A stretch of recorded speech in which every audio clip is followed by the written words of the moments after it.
In this video, I'm gonna be ranking the most punchable faces on the planet Earth. My editor sent me these, so you're gonna be seeing my real-time reactions, and we're gonna rank them as we go. Let's start. Number 1, Elon Musk. Starting off strong. Now, he's got a punchable personality right now, as in people don't like him very much.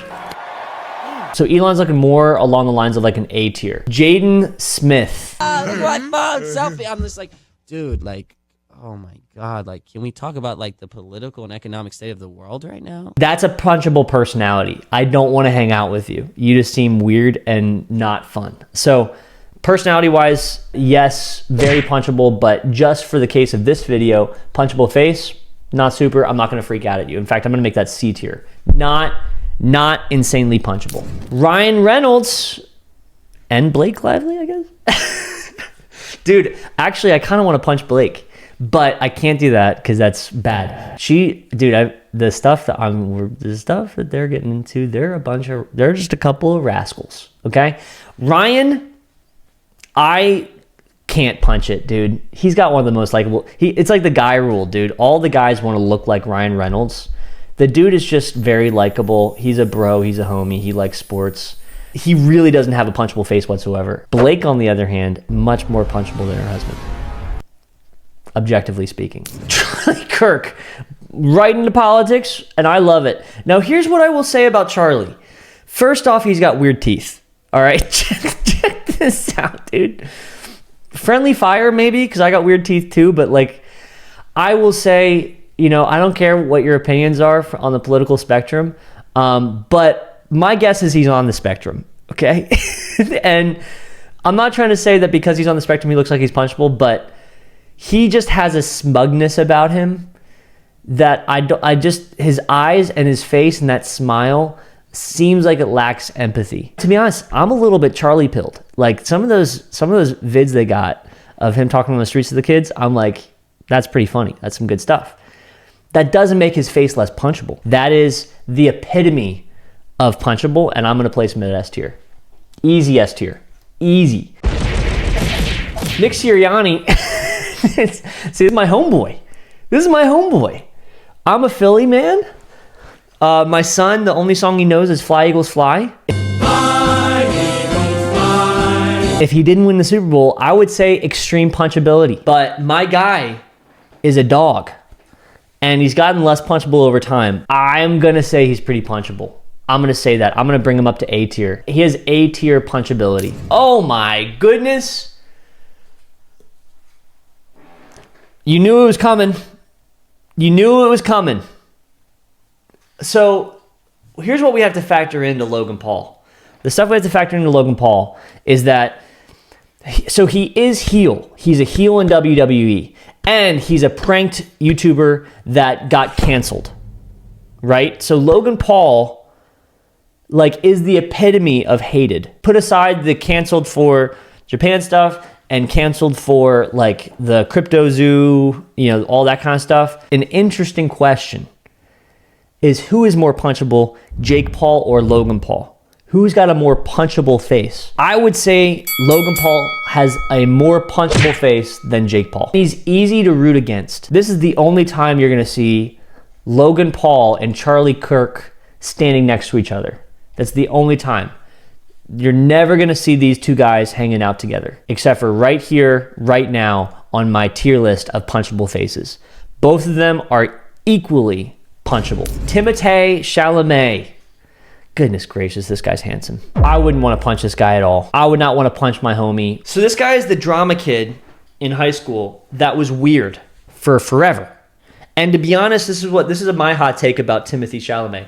I actually think he's actually a very average looking dude. I think Timothée Chalamet is an example of what happens when you take an average looking person and you put fame on them and you give them a full-time stylist and a great haircut, and you say, go, be in the spotlight. And then you have them like wear really all the fancy clothes and model for stuff. I think that if you put me and Timothée Chalamet and you gave us all the same resources, you wouldn't see an extreme difference. But there's no part of him that's punchable. Feeling so great about this list.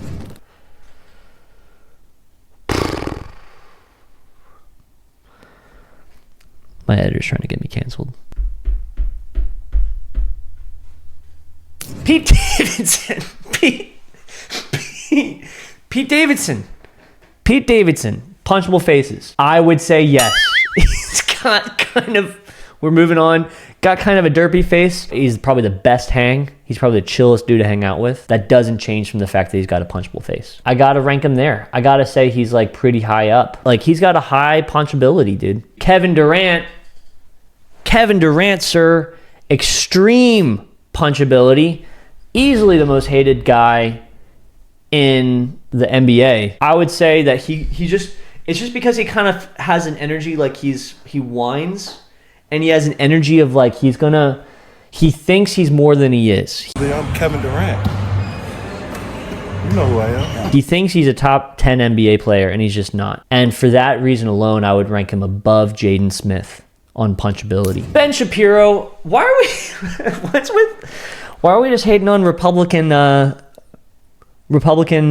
people here? Are you trying to out me, Brett? Are you trying to get me to say something, bro? He's just a smug guy. You can't tell me that you don't want to punch this in the face. Simon Cowell, oh my goodness, bro. Can we talk about Simon Cowell's face for a second? So I remember him as this. Everybody remembers him as this, is from like American Idol. But did you see the picture? Look at this picture, bro. I don't like this at all, dude. I don't like the beard action. I don't like these eyes. I don't like the way they look at me. I don't like the hairline. There's a lot of things I don't like. I would say high punchability. We're putting him all the way up here. High punchability. Was he top tier punchability? No. But he and Pete Davidson, don't tell me that they're not like, oh, I get there's a little smugness or derpiness in your face. 100%. Now, Dave Franco is a dweeb. Right? And when he had the things with when he had the scandal with the girls or whatever, I think there was I don't remember what it was, but I think there was something allegedly. What I will say, it didn't change from the fact that he's got a nice face. Just looks like he smiles a lot. Very, very likable face, not in the least punchable. Joe Rogan. I like what my editor's trying to do. He's trying to bait you. He's trying to get me to say things. He's trying to get me to say my crazy conspiracy theory. I'm not gonna. You're gonna have to comment to get him out of me. I don't want to punch his face because I'm scared of it. I'm scared of his face, dude. So I would not punch his face. And in fact, I would say I'm going to say that society might. Now, do I want to hug him? No. Do I think he poses no harm to me? No. Do I think he's pretty punchable, but I'm just going to leave him be? Yeah. Mr. Beast. Now we're getting to the good stuff here. Jimmy, what I will say about you, sir, is that you are the GOAT, and you kind of have the facial features of a GOAT as well. Now, let's set aside everything. Like I low-key glaze.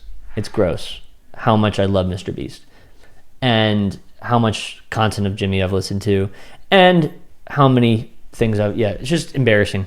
But what I will say is this, and this is just an objective fact, okay? He looks like he is forcing the smile all the time. He looks like all he's done all day long is take pictures with people that ask him to smile. And so his cheeks look tired. His cheeks look really, really tired. And as a result, it increases the punchability of his face to limits that I would not be comfortable saying on this platform because he's the king of the platform. But what I will say is that he does have potentially the most punchable face on YouTube. I just want to see what he actually looks like smiling. Like, dude, you can see his face right here. We're tired, dude. We got bags under our eyes. He's tired. The dude's going through a lot. It's a lot to be the best. It takes a lot. And I'm not saying his personality. I think he gets unnecessary hate for no reason. I'm a white knight. I'm a keyboard warrior for positive things for Jimmy. What I will say is this. I can't defend you on this. I'm really sorry. And what I would say as someone who has a punchable face is that, Jimmy, we're putting you pretty high. I'm going to put you at A tier. You and Elon are very similar levels of punchability. Very similar levels. Oh, man. We were going so good. I would say that Sheldon is a punchable character and that this guy seems like a nice dude, and he seems like a guy that I wouldn't want to punch, but I could, and he'd be scared about it. That's a good place for him. That's a good place. It's very similar.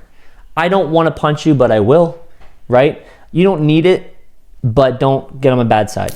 Miles Teller Great job in so many good movies, man. He's already got such a great... Other than Fantastic Four, I want to punch him in the face alone for that movie. That was a waste of 2 hours and 40 minutes. Goodness gracious, that movie was bad.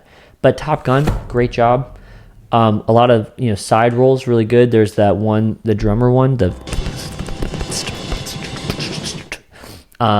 one, great work. Insanely punchable person. Insanely punchable face. Might be the most punchable face that's been nominated for an Oscar. As a result, that's with love. Let me know if there's any of these that you disagree with, and if there's anybody that I should consider.